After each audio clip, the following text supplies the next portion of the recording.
नमस्कार दोस्तों। आज की इस वीडियो में हम शेक्सपियर के सबसे दुखद और सबसे गहरे नाटक किंग लियर की पूरी कहानी समझेंगे। यह कहानी एक ऐसे बूढ़े राजा की है जिसने प्यार की परीक्षा लेने की एक छोटी सी भूल की थी और उसी भूल ने उसका राज्य, सम्मान, परिवार और अंत में उसकी ज़िंदगी सब कुछ छीन लिया। दोस्तों, कहानी शुरू होती है प्राचीन ब्रिटेन से। राजा किंग लियर अब बूढ़ा हो चुका है। उसे लगता है कि अब राजकाज की जिम्मेदारी अपनी बेटियों को सौंप देनी चाहिए।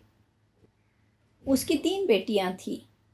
बड़ी बेटी गोनेरिल, मझली बेटी रीगन और सबसे छोटी बेटी कॉर्डेलिया। लियर एक अजीब और घातक फैसला करता है। वह कहता है, जो बेटी मुझसे सबसे ज़्यादा प्यार का इजहार करेगी उसे मेरे राज्य का सबसे बड़ा हिस्सा मिलेगा। मतलब जो बेटी उसके लिए सबसे ज़्यादा प्यार एक्सप्रेस करेगी उसे राज्य का सबसे बड़ा हिस्सा मिलेगा। उसकी 2 बड़ी बेटियां गोनेरिल और रीगन बहुत चालाक थीं। दोनों ने मीठी मीठी झूठी बातें की। पिताजी, आप हमारी जान से भी ज़्यादा प्यारे हैं। आपके बिना हमारी ज़िंदगी अधूरी है।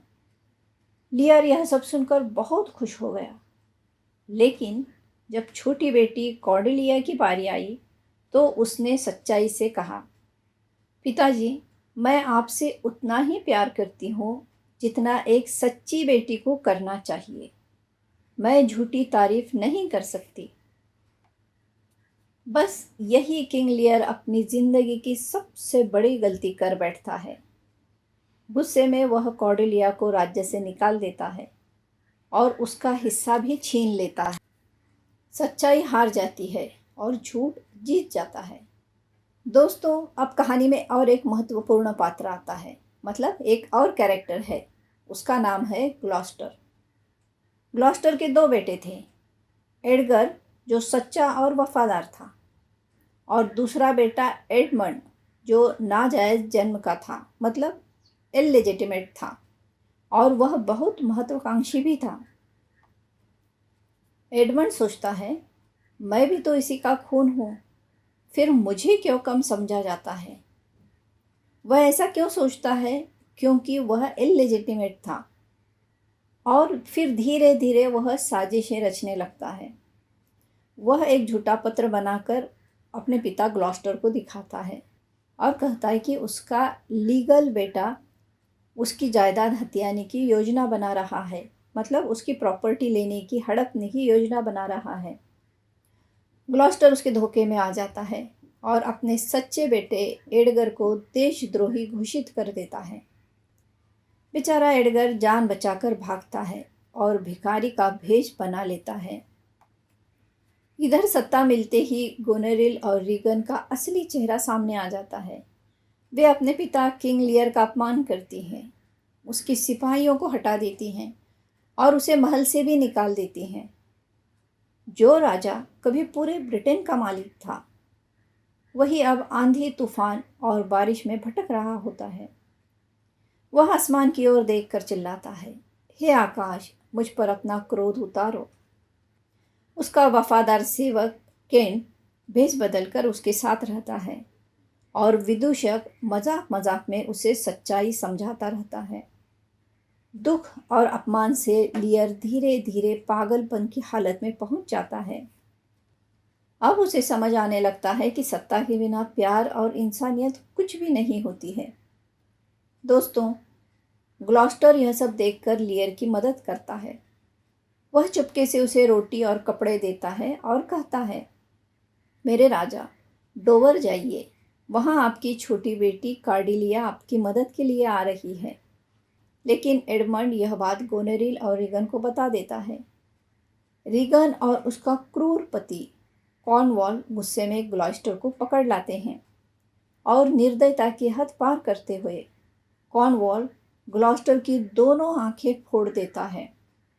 अंधा और टूट चुका ग्लॉस्टर रोते हुए कहता है, हे भगवान, मैं अपने सच्चे बेटे एडगर को पहचान नहीं पाया। उसी समय एक भिखारी उसे सहारा देता है। वह भिखारी और कोई नहीं बल्कि उसका अपना बेटा एडगर ही होता है। जो भेष बदल कर रहता है। अब दोस्तों कहानी में आता है एक भावुक मोड़। कॉर्डेलिया, जो फ्रांस के राजा से शादी कर चुकी थी, अपने पिता की दुर्दशा की खबर पाकर फ्रांस की सेना लेकर ब्रिटेन लौटती है। इधर एडमंड गोनेरिल और रीगन के साथ मिलकर ब्रिटिश सेना तैयार करता है। दोनों सेनाओं के बीच भयानक युद्ध होता है। फ्रांस की सेना बनाम ब्रिटेन। दुर्भाग्य से फ्रांस की सेना हार जाती है। कॉर्डेलिया और किंग लियर दोनों को कैद कर लिया जाता है। जेल में पिता पुत्री की एक भावुक मुलाकात होती है। लियर रोते हुए कहता है, मेरी बच्ची, मैं मूर्ख था, मुझे माफ़ कर दो। लेकिन दुख यही खत्म नहीं होता। गोनेरिल और रीगन एडमंड के लिए एक दूसरे से जलने लगती है। दोनों उसे अपना बनाना चाहती हैं। जलन में अंधी होकर गोनेरिल रीगन को जहर दे देती है, मतलब पॉइजन देती है। रीगन तड़प तड़प कर मर जाती है।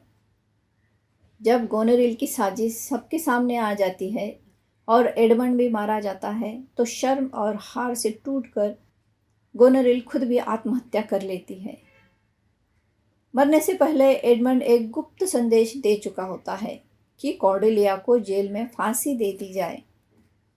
बाद में जब यह आदेश रद्द करने की कोशिश होती है तो बहुत देर हो चुकी होती है।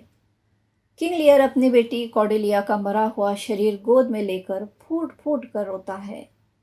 क्या मेरी बच्ची सच में चली गई? बस एक बार आंखें खोल लो। इस गहरे सदमे को वह सहन नहीं कर पाता और अपनी बेटी को पकड़े पकड़े ही उसकी भी मौत हो जाती है। दोस्तों, किंग लियर की कहानी हमें यह सिखाती है कि झूठी तारीफ पर कभी भरोसा मत करो।